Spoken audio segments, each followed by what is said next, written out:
Good day, everyone. Before we talk about volcanoes and eruptions, we first need to understand what magma is. The behavior of a volcano largely depends on the type of magma beneath it. Today, we will discuss the three main types of magma and how they differ. Magma is molten or partially molten rock found below the Earth's surface. It forms when rocks melt due to extreme heat, changes in pressure, or the presence of water. Once magma reaches the surface, we no longer call it magma.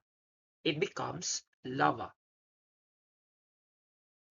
Magma is classified mainly based on its silica content. Silica refers to how thick the magma is, how hot it is, and how explosive an eruption can be. Viscosity refers to how thick or runny magma is. In simple terms, how easily it can flow.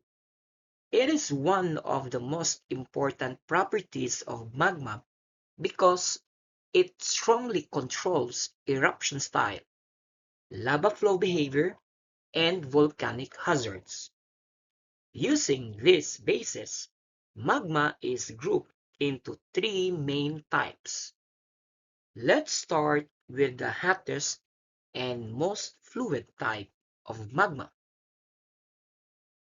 basaltic magma. Basaltic magma has the lowest silica content, which is about 45 to 52%, which makes this magma very hot and runny. Its temperature is very high, around 1000 to 1000 degrees Celsius. Since the magma is runny, it means the viscosity is low. Because gas can escape easily, eruptions are usually gentle. Lava flows can travel long distances, but they are generally slow moving. Next, we move to magma with intermediate properties. Andesitic magma.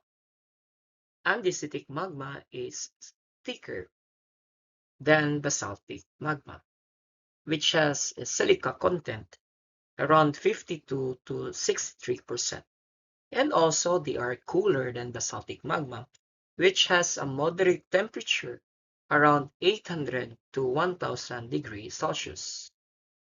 Gas is more easily trapped, which can lead to explosive eruptions. This type of magma produces ash, pyroclastic flows, and sometimes lava flows.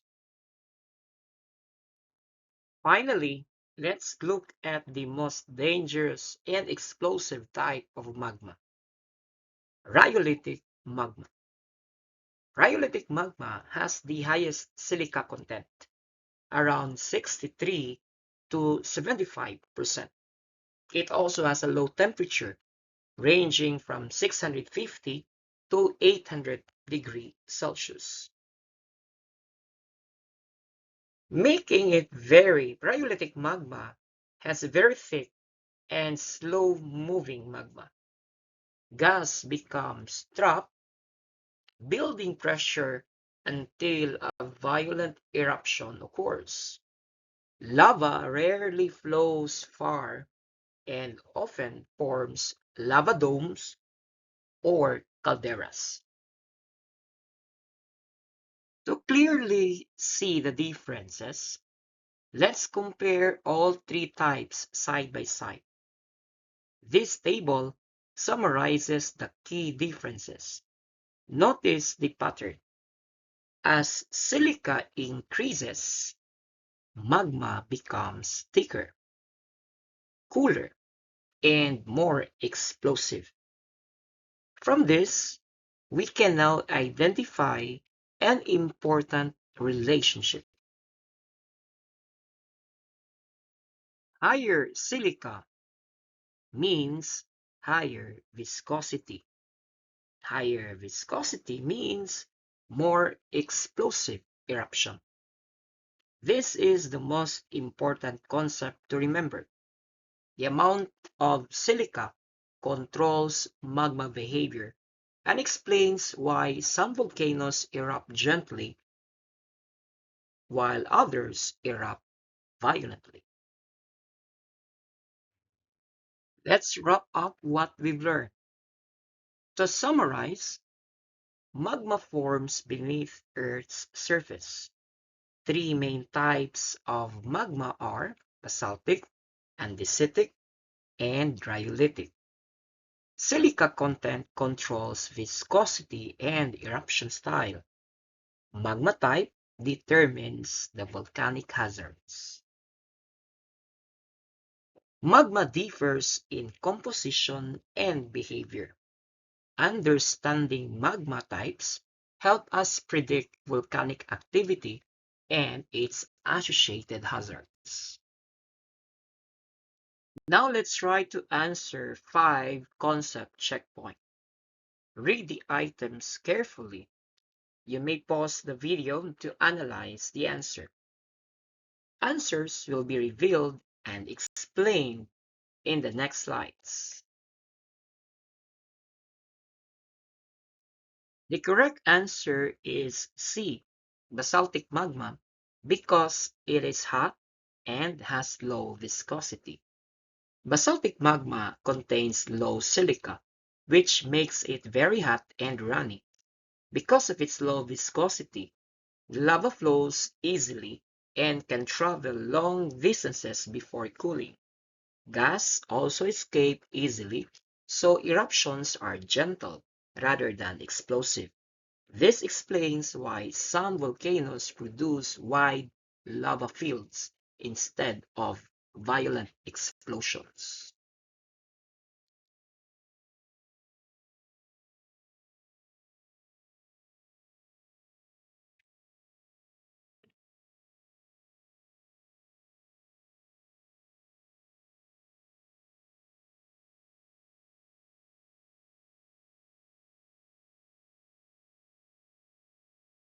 The correct answer is B. At subduction zones, magma commonly becomes andesitic to rhyolitic due to melting of the subducted plate and interaction with the continental crust. These magma types have higher silica content, making them thicker. The thick magma traps gases, causing pressure to build up, which leads to explosive eruptions rather than quiet lava flows.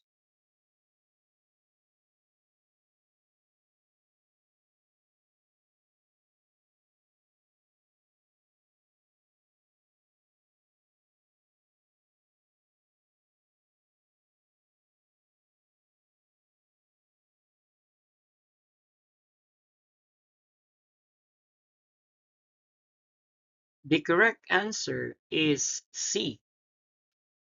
An increase in silica makes magma more viscous, meaning it flows less easily.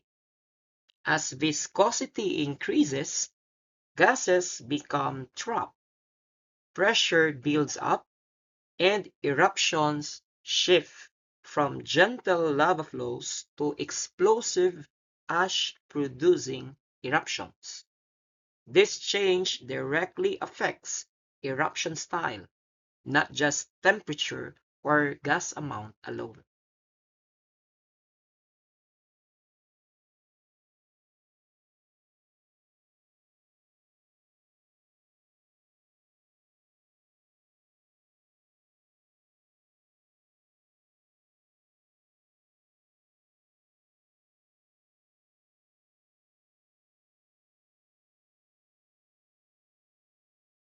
The correct answer is C. Rhyolitic magma has very high silica content, making it extremely thick. Because it does not flow easily, lava piles up near the vent, forming lava domes.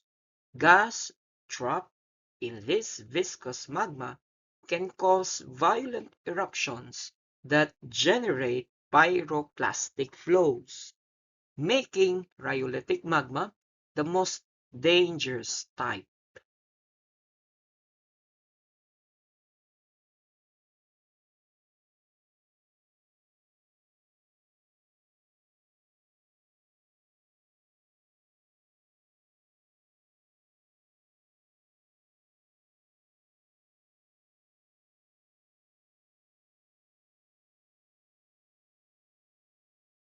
The correct answer is letter C. Andesitic magma has moderate silica content, giving it intermediate viscosity. This allows some gas to escape while some remains trapped. As a result, eruptions can vary, producing both lava flows and explosive events. This mixed behavior explains why volcanoes with andesitic magma are often unpredictable.